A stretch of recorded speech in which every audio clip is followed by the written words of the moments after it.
Bismillahirrahmanirrahim. Assalamualaikum warahmatullahi wabarakatuh. Sebelumnya, perkenankan saya memperkenalkan diri. Nama saya Ira Apriatin.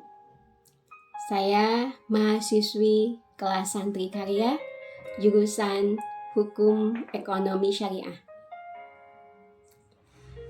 Pada kesempatan kali ini, saya akan menyampaikan pengantar ilmu hukum, yaitu mazhab hukum atau aliran-aliran hukum. Pengertian mazhab hukum atau aliran hukum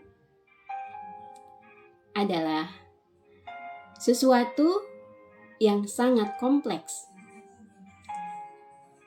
karena ada begitu banyak mazhab atau aliran yang berbeda-beda.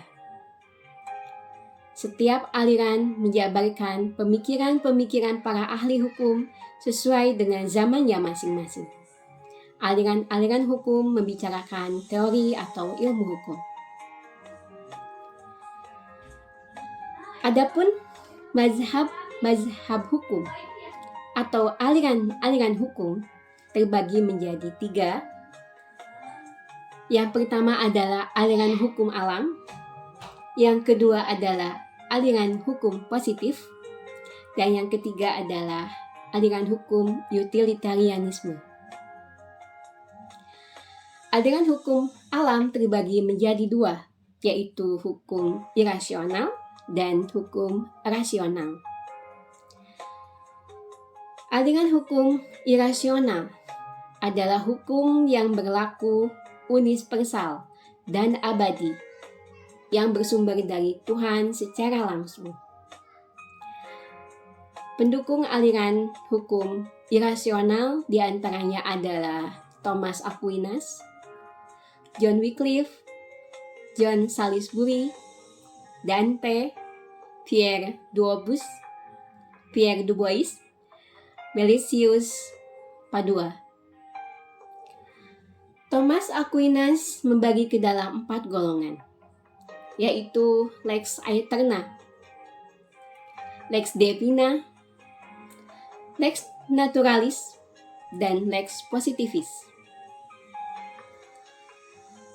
Lex aeterna adalah hukum rasio Tuhan sendiri yang mengatur segala hal dan merupakan sumber dari segala sumber.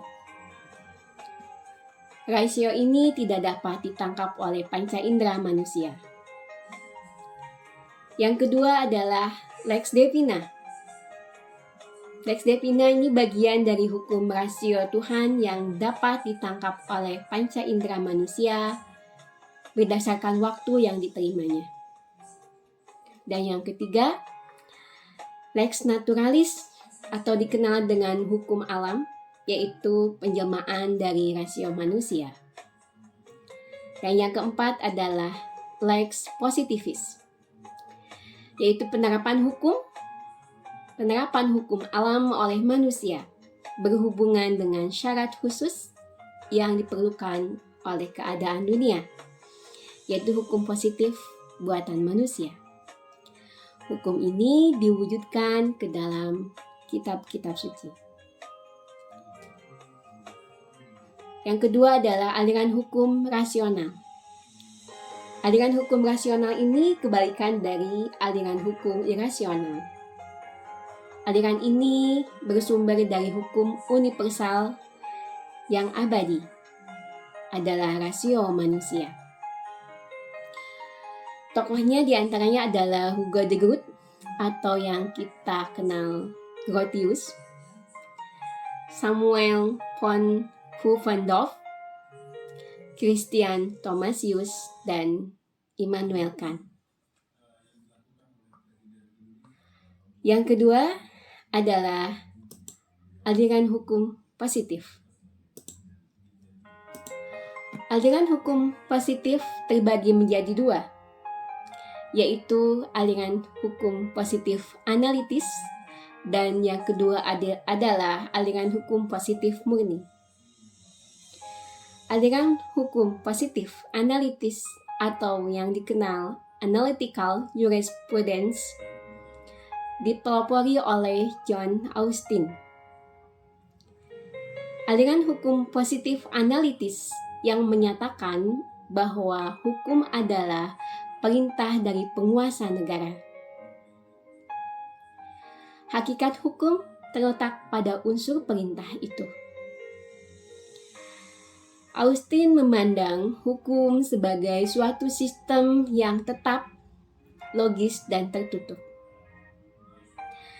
Menurut Austin, hukum memiliki 4 unsur, yaitu perintah, sanksi, kewajiban, dan kedaulatan. Selanjutnya yang kedua adalah aliran hukum positif murni atau rein Rechtsles yang dipelopori oleh Hans Kelsen. Kelsen berpendapat bahwa hukum berurusan dengan bentuk atau forma, bukan isi atau materi, sehingga keadilan sebagai isi hukum berada di luar hukum. Hukum bisa saja tidak adil, namun hukum tetaplah hukum karena dikeluarkan oleh penguasa. Ia juga berpendapat bahwa hukum positif pada kenyataannya dapat saja menjadi tidak efektif lagi. Hal ini disebabkan karena kepentingan masyarakat yang diatur sudah tidak ada, sehingga penguasa tidak akan memaksakan penerapannya. Dan yang ketiga adalah aliran hukum utilitarianisme. Salah satu tokoh aliran utilitarianisme adalah John Stuart Mill. Dikutip dari buku Utilitarianisme karya John Stuart Mill pada tahun 2020, utilitarianisme adalah teori yang menyatakan bahwa suatu tindakan adalah benar secara moral jika dan hanya jika tindakan itu menghasilkan setidaknya sebanyak kebaikan atau kemanfaatan bagi semua orang yang terpengaruh oleh tindakan tersebut sebagai alternatif yang dapat dilakukan oleh orang tersebut. Utilitarianisme berfokus menciptakan tata aturan yang menghasilkan kebahagiaan dan kemanfaatan melalui proses penggalian rasio moralitas sebagai jalan kebahagiaan.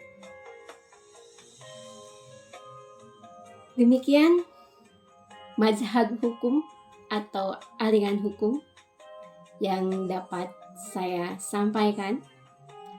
Semoga bermanfaat. Tentunya dalam penyampaian masih banyak kekurangan. Mohon maaf. Dan saya sangat menunggu masukan yang membangun dari semuanya. Sekian yang dapat disampaikan.